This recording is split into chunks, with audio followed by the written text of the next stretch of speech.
Hello, hello mga lalab. Ito, nandito tayo sa garden. Mag-garden tayo mga lalab. Ito tatanim ako ng mga panggulay. Ayan. Ayan, inaayos ko yung aking mga gulay o mga lalab.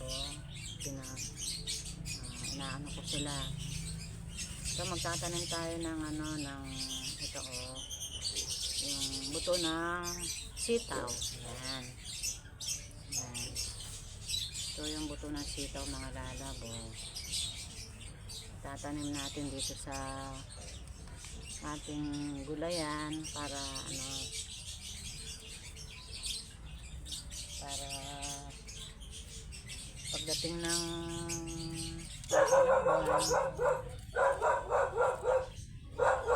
meron tayong aanihin, di ba mga lalab? Kaya nyo rin itong gayahin nyo rin itong mga lalab, yung mga malalaki yung spray nyo sa backyard. Pwede itong gawin ito sayang yung space ng lalo na yung mga gulay-gulay minsan mahal sa palengke, kaya ito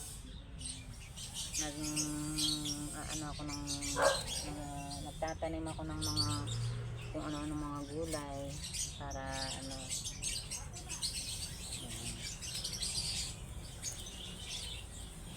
kanina yung banda doon nagtanim ako ng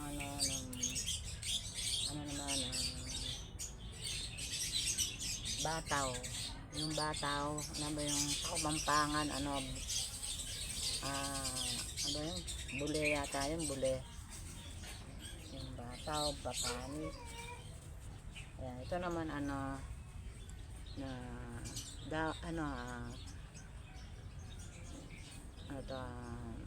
sitaw. Ayan, sitaw na buto. Ayan. Ayan natin ito mga lalab. Ayan. After ilang months pwede na natin sana tumubo sila para meron tayong pagkukunan na mga gulay, di ba mga lalab?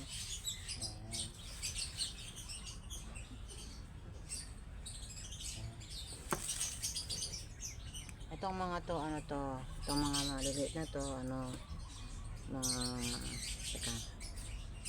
mga sili to, meron ako dito sili, talong, kalabasa. Ayun palaki na sila. To mga sili to. Yan mga sili. Yan. Magtanim tayo ng sili para pag namunga, hindi na tayo bibili sa ito naman avocado. Yan, malaki na siya. Tapos meron akong kalamansi. Ayan. May kalamansi ako dito mga lalab. Ito yung aking avocado, malaki na siya kasi laki ko na siya mga lalab. Ayan. Dito naman ayan, ito mga talong. Ayan, inayos ko yung aking kalabasa. Ayan umaakit na siya sa inayos ko siya para gumapang. Ayan, malalaki na yung aking mga talong. Ayan. Ito may bunga na siya mga lalab. Inano ko siya kasi inaano siya ng mga insekto. Ayan ayan. Tapos ayun namumulaklak, may bulaklak na siya. Ayan, may bulaklak siya. Ito naman to mga talbos ng kamote. Ayan, yun kalabasa din yun. Ito malaki na yung kalabasa kong isa. Ayan. Yan, paakyat na siya. Nilagyan ko siya ng tungtungan para Ayan. Yan, ito mga kalabasa, ay mga ito, tarbos ng kamote. Yan, mga talong. Lalaki na yung aking mga talong na lalabot. Yan. Yung isa lagyan natin ng tungtungan. Sabi ko.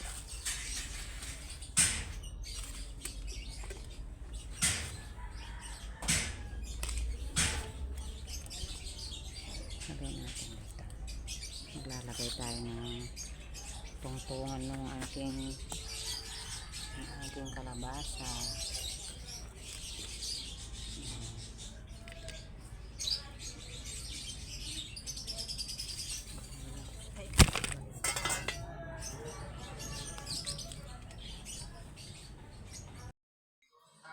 Hello mga lalab, ito tapos na tayo mag-garden doon sa likod.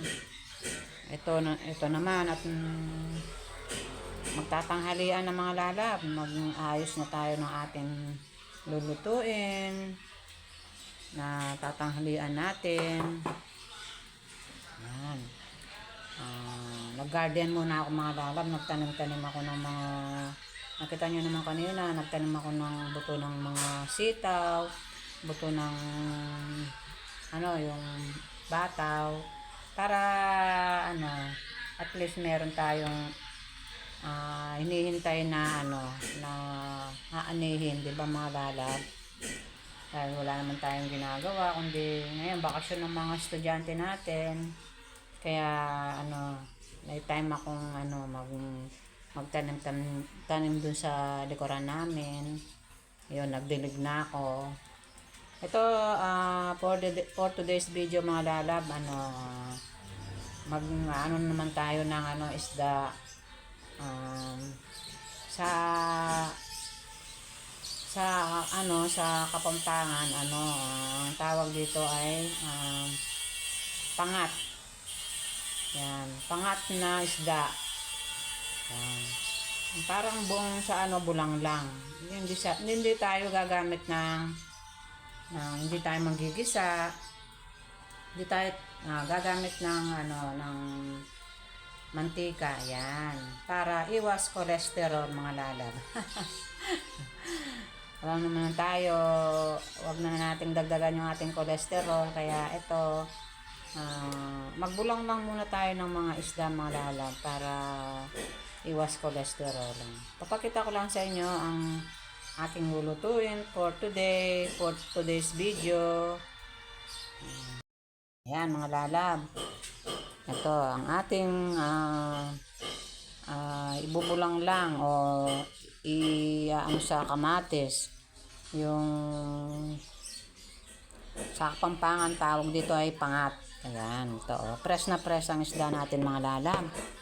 Nabili ko kahapon doon sa suki ko. Ayan kaya ibubulang lang natin kasi press na press. Ayan, press na press ang ating isda. Tapos ito ang ating mga pansahog mga lalab. Ayan, kamatis, tapos lagyan natin ng gulay, talong para magkagulay siya. Kasi wala na akong pechay. Ito na lang yung nandun sa aking stock ko sa rep namin. Ito, siyempre may luya, siling haba, ayan yung green. Mura ngayon ang sili ng green mga lalab. Ito, free lang ito. Itong sili na to, binigay sa akin ng aking suking isda. Yung suki ko sa isdahan, binigay lang sa akin ang dami. Tapos may luya. Tapos yung ating sibuyas mga lalab, mura din ang mga sibuyas ngayon.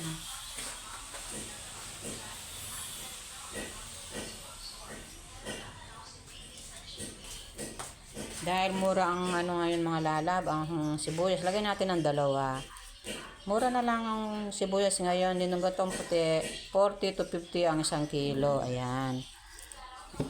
Ayan ang ating for today's video mga lalab, ang ating bulanglang na isda. Ayan, na may gulay. Ayan. Ito naman mga lalab, nilagang saging. Ito yung almusal namin kanina. At yung pa hindi pa naluluto. Mga free lang ito mga lalab. Dahil mga kapatid ng mister ko, may mga saging sila dun sa likod nila.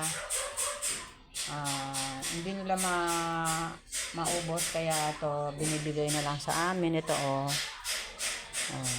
piniprito namin o nilalaga. Ayan, diba? Ang daming pre, diba mga lalab? Paano mga lalab? Kasamahan nyo ako sa aming pagluluto ng bulanglang na isda. Ayan.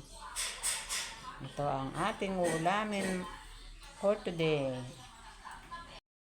So mga lalab, nagbubulang lang na tayo ng isda natin. Ayan, Yan, kumukulo na yung ating mga gulay. Ayan.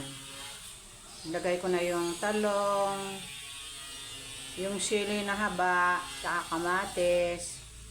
Tapos, lalagyan pa natin siya ng ng pampalasa mga lalab para mamaya na natin ilagay yung ating mga isda.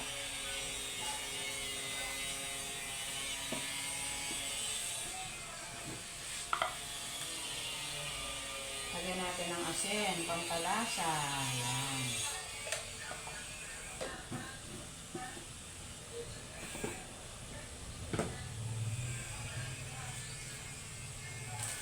Lagyan natin ng konting-konting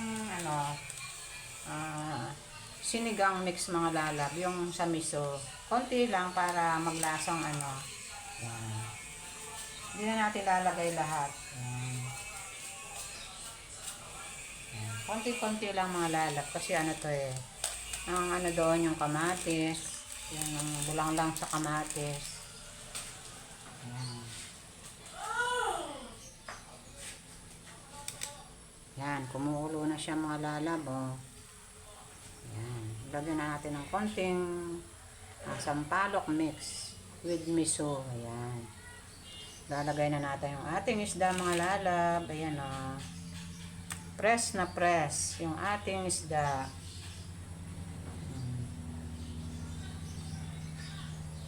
Press from the sea. Ayan. Lalagay natin mga lalab kumikintab. Alam nyo naman yung press na isda, kumikintab pa yung kanyang balat. Ayan. Ilalagay na natin ang ating isda mga lalab. Ayan. Para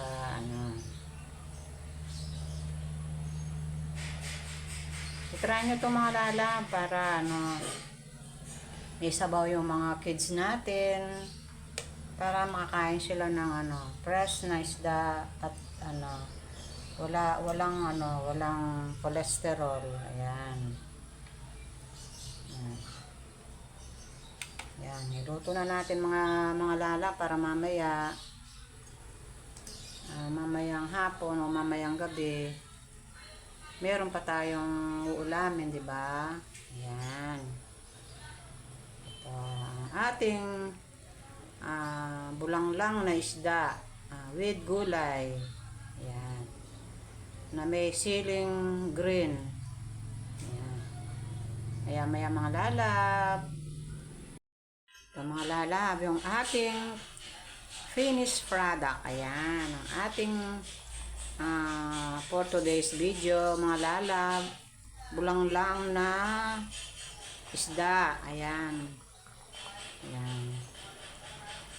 Isdang dagat din to mga lalab. Ang kapatid siya ng galunggong. Ayan. Ito yung ginagawang sardinas. Kaya masarap siyang isabawan. Ayan. Maya mga lalab, kakain na tayo. Ayan. Thank you for watching. Bye-bye. I love you all, mga lalab. I-try nyo to para masubukan nyo. Ayan. Masarap na bulanglang na isda. Ayan.